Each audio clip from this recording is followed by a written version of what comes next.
Router हमारे internet access के gateway जैसा काम करता है। एक अच्छा राउटर सिर्फ हमारे इंटरनेट स्पीड को बढ़ा ही नहीं देता, साथ ही साथ हमारे डाटा ट्रांसफ़र को भी सिक्योर करता है। अगर आप ऐसे पुराने राउटर्स का इस्तेमाल अभी भी कर रहे हैं तो अब इसे बदलने का समय आ चुका है। चलिए जानते हैं कि कौन से वो कारण हैं या कब कब आपको अपना राउटर अपग्रेड कर लेना चाहिए।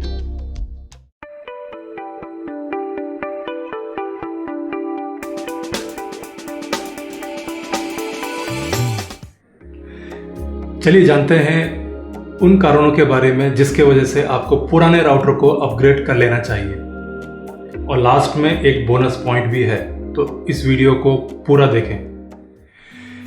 तो नंबर 1 कि आपको नए राउटर में नए इंटरनेट स्पीड की फैसिलिटी मिलती है, चाहे वो वाईफाई 6 हो या फिर 6E या फिर 7, ये आपको नए राउटर में अवेलेबल होते हैं।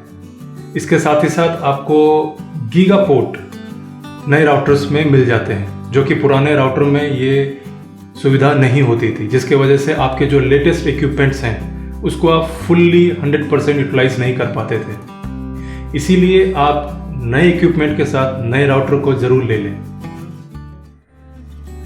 चलिए बढ़ते हैं हमारे पॉइंट नंबर 2 के तरफ, जिससे कि आपको अपना राउटर अपग्रेड कर लेना चाहिए, और वो है नए सिक्योरिटी फीचर्स। जी हाँ, आपको नए राउटर में नए सिक्योरिटी फीचर्स जैसे कि WPA3, जो कि सबसे ज़्यादा लेटेस्ट और सिक्योर है, मिल जाता है, जो कि पुराने राउटर्स में ये नहीं अवेलेबल होते थे, और कहीं ना कहीं जिसके कारण आपका सिक्योरिटी लैप्स हो जाता था, जो कि कोई भी आपके वाईफाई इंटरनेट एक्सेस को हैक करके आपके डाटा को चुरा सकता था। इसीलिए आप अपने राउटर में कॉन्फ़िगरेशन पेज में चेक कर लें, अगर वो WPA3 प्रोटोकॉल सपोर्ट नहीं करता है तो ये टाइम है कि आपको अपना राउटर अपग्रेड कर लेना चाहिए। चलिए अब हम आ चुके हैं हमारे पॉइंट नंबर 3 के तरफ।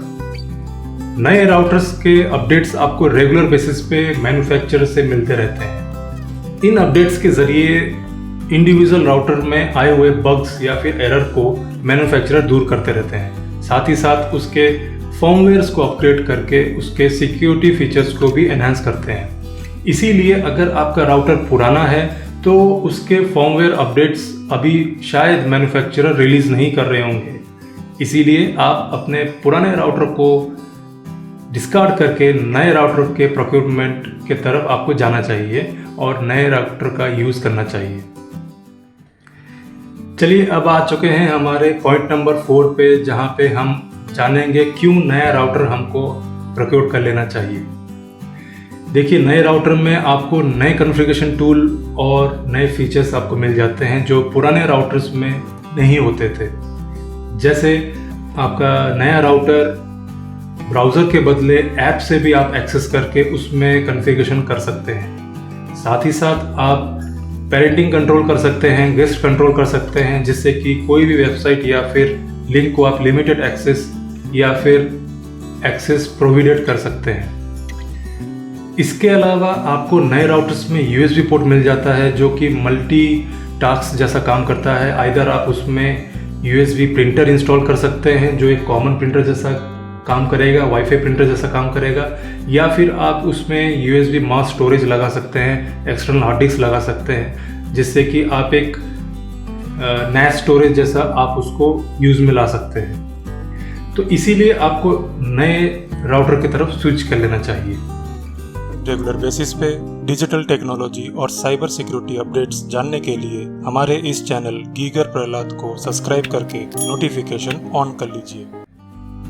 बोनस 5th पॉइंट, अगर आप ये सोच रहे हैं कि नए राउटर लेने के बाद आप पुराने राउटर का क्या करेंगे, तो इसको आप एज ए रेंज एक्सटेंडर जैसा यूज़ कर सकते हैं और वहाँ पे इंस्टॉल कर सकते हैं जहाँ पे आपके नए राउटर का रेंज भी वीक होगा या फिर अवेलेबल नहीं होगा। लेकिन नया राउटर लेना भी एक मुश्किल भरा काम है, उसके बारे में सारा रिसर्च करना और उसको अपने रिक्वायरमेंट के हिसाब से जान के परचेस करना। इसीलिए इस प्रोसेस को आसान करने के लिए मैंने अपने रिसर्च में जो सही राउटर हमारे लिए पाया है उसका लिंक मैंने डिस्क्रिप्शन में शेयर किया है। आप उन लिंक्स पे चेक कीजिए, जो राउटर आपको सूटेबल हैं आप उसको वहाँ से डायरेक्ट परचेज कर सकते हैं। आशा करता हूँ कि आपको ये सारे पॉइंट्स वैलिड लगे होंगे, जो नए राउटर को आपको प्रोक्योर करना चाहिए और पुराने राउटर से स्विच कर लेना चाहिए।